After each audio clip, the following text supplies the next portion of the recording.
Olá, meus amigos, minhas amigas, bem-vindos mais uma vez. Hoje eu estou aqui para falar sobre câncer de bexiga e um aspecto muito importante. As pessoas que acabam de receber o diagnóstico da doença, eu já gravei vários conteúdos aqui a respeito, uma das grandes preocupações é o que vem depois desse diagnóstico, né? Geralmente a pessoa teve um sangramento ou fez uma avaliação, um exame de rotina e nem sabia que tinha um problema e acabou detectando um nódulo suspeito na bexiga. Já foi feita a raspagem e você está com o diagnóstico na mão.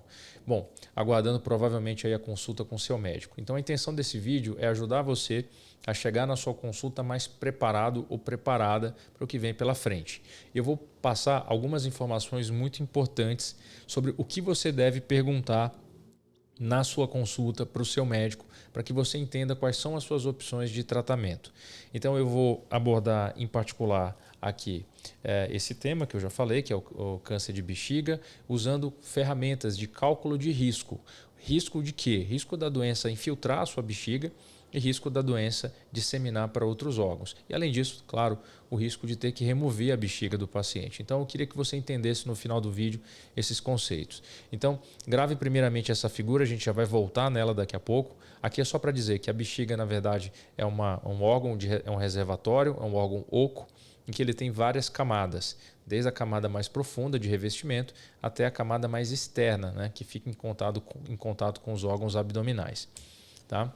Bom, para quem não me acompanha aqui nas nossas redes sociais e no nosso canal do YouTube, eu sou Bruno Benigno, urologista, oncologista, diretor da clínica UroOnco aqui em São Paulo e sou um dos coordenadores de equipe do Hospital Alemão Oswaldo Cruz.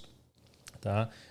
Eu não projetei agora há pouco a figura para vocês, então é essa figura aqui que eu queria que vocês gravassem. Tá? Aqui a bexiga é um órgão oco com diversas camadas e essa profundidade da invasão do tumor nas camadas é o que vai determinar prioritariamente qual é a estratégia de tratamento que nós vamos ter em cada paciente. Novamente aqui o slide de apresentação, já falei meu nome, daqui da Clínica UroOnco, do Hospital Alemão Oswaldo Cruz. Quem quiser saber um pouco mais sobre o nosso trabalho, a nossa equipe, basta acessar o site que é o www.clinicauroonco.com.br ou então as nossas redes sociais. Para você que está assistindo esse vídeo gravado, você pode pular direto para o tópico que lhe interessa na descrição desse vídeo. Nós vamos deixar o link ali dos minutos e segundos. Fica mais fácil navegar dessa forma. Bom, o que eu vou abordar nesse vídeo, né? Eu vou falar sobre uma incidência do câncer de bexiga, fatores de risco, sintomas, como é feito o diagnóstico e o tratamento. Bom, essa é a imagem principal. Então perceba que a bexiga ela tem algumas camadas. Essa camada mais interna que vocês estão vendo aqui, rosa clara, é o que a gente chama de lâmina própria, que é como se fosse a parte interna, similar ao que tem a parte interna da boca. É aquela parte mais brilhante, mais úmida e é muito fina. Essa camada tem menos de 1 milímetro, para você ter uma ideia. Mais profundo a essa camada, existe uma camada de gel, que é esse rosa mais escuro aqui, tá vendo?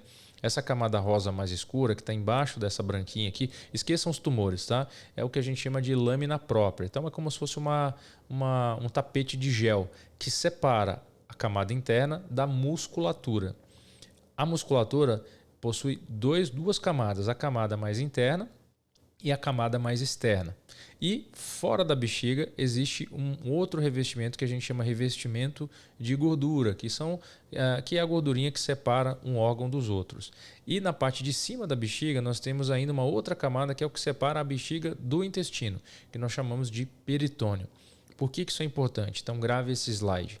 Toda vez que nós temos uma doença que está nessa localização aqui, ó, superficial, que nós chamamos de carcinoma in situ, ou a lesão ela tem uma forma de papila, mas ela não invadiu a musculatura, nessas três situações aqui embaixo, vejam, carcinoma in situ, a lesão que só invade a mucosa e a lesão que só invadiu até a lâmina própria, essas três lesões não são factíveis de remoção total da bexiga. A partir do momento em que a lesão ela se encontra aqui nessas de cima representadas, profundas, tocando a musculatura da bexiga, geralmente o tratamento é a remoção da bexiga. Existe uma alternativa a esse tratamento para homens e mulheres que tenham a doença que já invade o músculo, que é o protocolo de preservação da bexiga, que é a quimioterapia junto com a radioterapia. Mas grave esse conceito, doença superficial, essas três aqui de baixo, possível preservar a bexiga. Essas quatro aqui de cima, geralmente o tratamento é remoção completa do órgão. Então, essa é a primeira informação que o médico vai procurar no seu resultado de biópsia, quando ele está diante ali daquele laudo, que é qual o tipo de tumor de bexiga e qual é a profundidade. Você vai já entender por quê. Bom, alguns números do câncer de bexiga. O câncer de bexiga acomete aproximadamente 10 mil brasileiros. Esses são dados do INCA, né, publicados aí em 2020. Aproximadamente 7 mil homens para cada 3 mil mulheres. Então, os homens são 2,5 vezes, praticamente quase 2,5 vezes mais afetados. Isso provavelmente relacionado ao tabagismo, que é mais frequente entre os homens. Tá? O número de mortes anualmente no câncer de bexiga chega a 4.500 pessoas que perdem suas vidas por conta do câncer de bexiga. Então, você vai fazer a conta que quer dizer que todas essas 7 mil pessoas vão falecer? Não, na verdade, esses números de óbitos estão relacionados a todas as pessoas no Brasil que já receberam o diagnóstico de câncer de bexiga. Então, aproximadamente 4.500 mortes todos os anos. Bom, o que aumenta o risco do câncer de bexiga? Basicamente, a idade. Então, nós sabemos que quanto mais velho o indivíduo, acima de 65 anos, maior o risco de ter câncer de bexiga. Homens brancos têm, nós sabemos porque, mais um risco aumentado de ter câncer de bexiga, um grupo com maior probabilidade. E homens e mulheres tabagistas também têm 50% a 70% mais chances de desenvolver e representam 70% dos casos. E exposição a alguns agentes compostos químicos, geralmente na indústria de petróleo, né, como aminas aromáticas, corantes, benzenos, derivados de cromatos, algumas poeiras metálicas também, agrotóxicos, HPA, óleos derivados do petróleo, naftalina, são todas drogas que podem aumentar o risco de desenvolver o câncer de bexiga. Bom, quais são os sintomas mais comuns do câncer de bexiga? A grande maioria das pessoas não tem sintoma, tá? 70% descobre sem nenhum sintoma, vai fazer um exame de check-up e descobre um nódulo na bexiga. Mas os outros 30% podem ter algum sintoma, que é o sangue na urina, nós médicos chamamos de hematúria, dor durante a micção, necessidade frequente de urinar e retenção urinária. Você vai me perguntar, bom, mas esses sintomas não são típicos de câncer de bexiga. Exatamente. Muitos outros problemas de saúde benignos, inclusive, podem causar esses sintomas. É por isso que é importante, se você tiver um desses sintomas, procurar sempre o seu médico para fazer uma investigação, de preferência um médico urologista. Tá? Bom, então como fazer a detecção precoce? Histórico, exame físico do paciente, exames de laboratório, tanto de sangue quanto de urina. Não existe um exame de sangue que consiga detectar o câncer de bexiga, né, como no câncer de próstata, que nós temos o PSA. Para bexiga não existe isso. Então, basicamente, você vai ter que fazer um exame de urina e um exame de ultrassom. E, particularmente em pessoas que têm os fatores de risco que eu já citei, essas pessoas devem ser avaliadas periodicamente.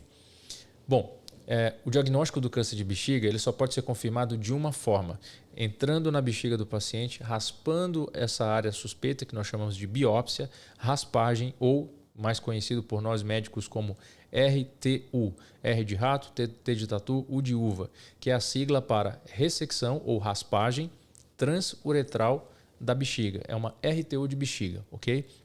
Então, o primeiro médico tem que entrar e fazer essa raspagem. Esse procedimento de raspagem é feito durante um exame chamado cistoscopia, que nada mais é do que uma endoscopia da bexiga. E essa câmera ela entra pela uretra do paciente dormindo, anestesiado. Tá?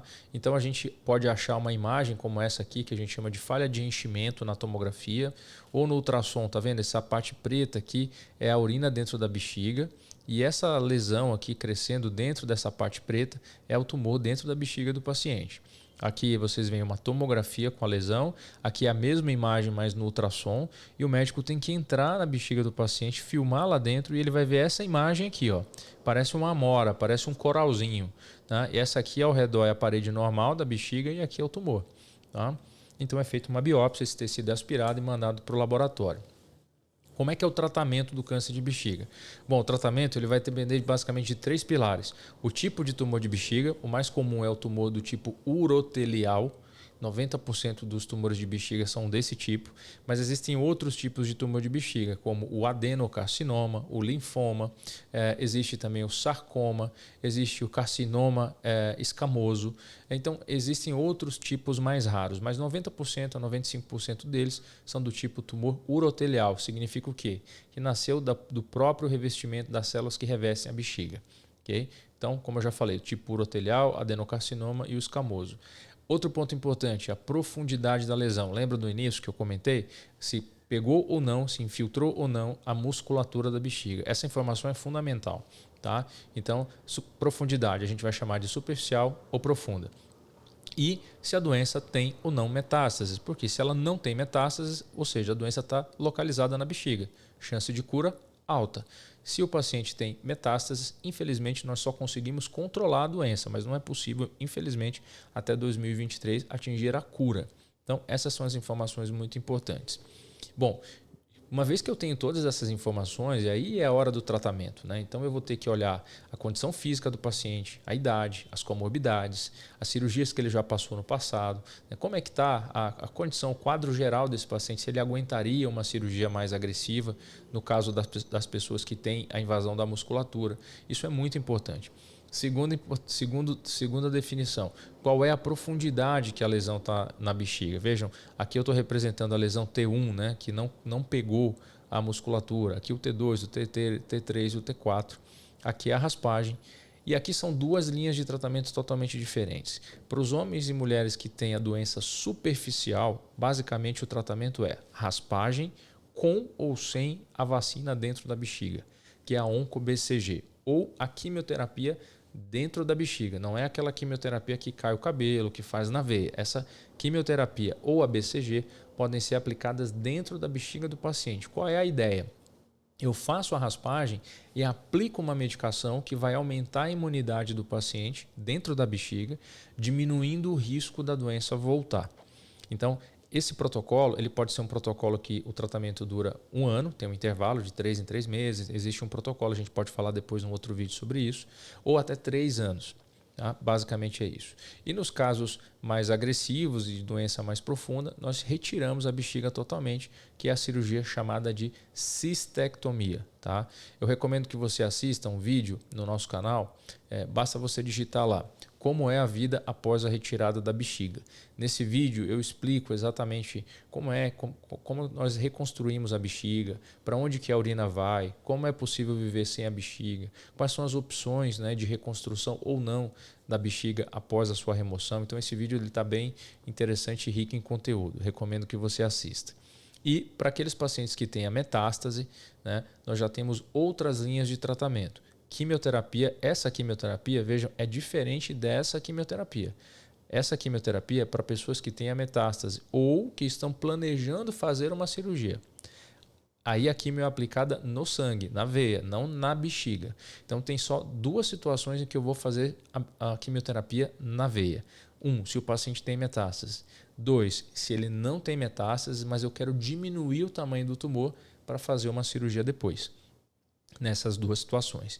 E a imunoterapia, que vem ganhando cada vez mais espaço nos últimos anos, também está disponível junto ou separado aqui com a radioterapia. Nesse caso, nós não combinamos imunoterapia com radioterapia, e sim quimioterapia com radioterapia. Tá? Então, existem essas estratégias. Bom, esse vídeo aqui é um vídeo que eu gravei mostrando para você no nosso site. Eu tenho a gente colocou essa calculadora de risco. Então, se acessa o nosso site por esse QR Code, entra lá em tratamentos, bexiga, você vai entrar nessa aba aqui, vai estar escrito câncer de bexiga, no nosso site aqui da Clínica Uro-Onco. Lá embaixo você vai ter algumas informações sobre o câncer de bexiga, incidência, tratamento, e aqui você vai ver que tem calcule o risco de recorrência. Então aqui nós podemos dizer para você em números, nesse caso eu simulei aqui um paciente fictício, mostrando qual o risco da doença voltar, né? Qual a probabilidade da doença voltar em 1 ano ou voltar em até 5 anos. Então quando a gente coloca aqui, nesse caso a probabilidade foi de voltar em 5 anos de 62% e a probabilidade da doença ficar mais agressiva foi de 17%. Então eu recomendo que você que queira entender um pouco mais, as informações são muito simples de lançar, basta você escanear aqui esse código de barra, vai jogar direto no nosso site, naquela página que eu mostrei no vídeo, e você pode fazer o seu cálculo de risco. Bom, para o vídeo não ficar muito longo, a intenção foi exatamente trazer esse conceito para vocês, né, explicando um pouco mais como nós médicos fazemos a tomada de decisão, quais são as opções de tratamento e alguns conceitos fundamentais. Primeiro, agressividade do tumor, profundidade do tumor e tipo de tratamento dependem de cada paciente. E existem ferramentas que podem auxiliar tanto o médico quanto o paciente a entenderem um pouco melhor qual é o risco da doença voltar no curto e no médio prazo. Eu espero realmente que essas informações tenham sido úteis para você.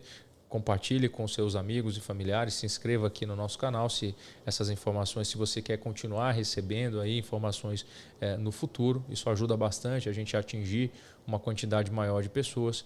Eu e minha equipe seguimos inteiramente à disposição para responder aqui as suas perguntas na medida do possível, da nossa rotina. E mais uma vez agradeço a sua atenção. Obrigado mais uma vez e até a próxima.